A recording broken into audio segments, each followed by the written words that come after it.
ইসরায়েলের হামলায় নিহতদের শেষ বিদায় জানাতে ইরানের লাখো মানুষের ঢল। তেহরানের ওপর নিষেধাজ্ঞা প্রত্যাহারের তৎপরতা বন্ধ করলেন ট্রাম্প। ইরানের হামলার ভয়ে ইসরায়েল ছেড়ে সাইপ্রাসে স্থায়ী হওয়ার চেষ্টায় অনেকেই কিনছেন জমি, বাড়ি। ফিলিস্তিনের পরিণতির আশঙ্কায় সরকারকে কঠোর হওয়ার তাগিদ। কমান্ডারদের নির্দেশেই ক্ষুধার্ত ফিলিস্তিনিদের উপর ইচ্ছাকৃতভাবে গুলি চালায় আইডিএফ সেনারা। ইসরায়েলি গণমাধ্যমের প্রতিবেদন, তীব্র সমালোচনা জাতিসংঘের।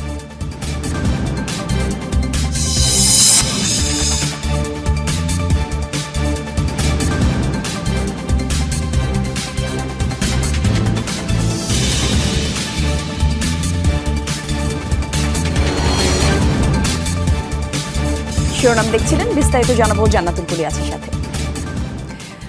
12 দিনের ইসরায়েলের হামলায় নিহতের শেষ বিদায় জানাতে তেহরানে নেমেছে লাখো মানুষের ঢল। শনিবার সামরিক কমান্ডার এবং বিজ্ঞানী সহ নিহত প্রায় 60 জনকে রাষ্ট্রীয় মর্যাদায় শেষ বিদায় জানানো হয়। নিহতদের মধ্যে রয়েছেন ইরানের শীর্ষ সামরিক কর্মকর্তা মোহাম্মদ বাঘেরি, আইআরজিসির প্রধান কমান্ডার হুসেইন সালামি এবং অ্যারোস্পেস ফোর্সের প্রধান আমির আলী হাজিকাদ সহ বেশ কয়েকজন শীর্ষ কমান্ডার। শেষ বিদায়ের আয়োজনে অংশ নিয়েছেন ইরানের প্রেসিডেন্ট মাসুদ পেজিশকিয়ান, পররাষ্ট্রমন্ত্রী আব্বাস আরগচি, কুদস ফোর্স কমান্ডার ইসমাইল কানি সহ শীর্ষ ব্যক্তিরা।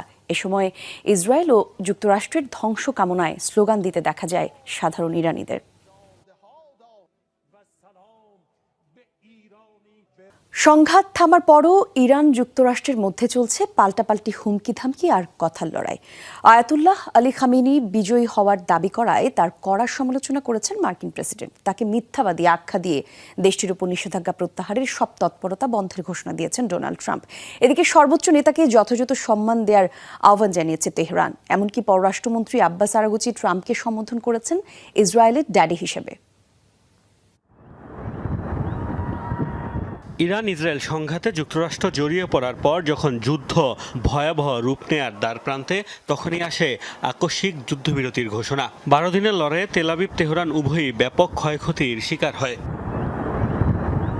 যুদ্ধ থামার পর এখন চলছে বিজয় ঘোষণার পাল্টাপাল্টি দাবি।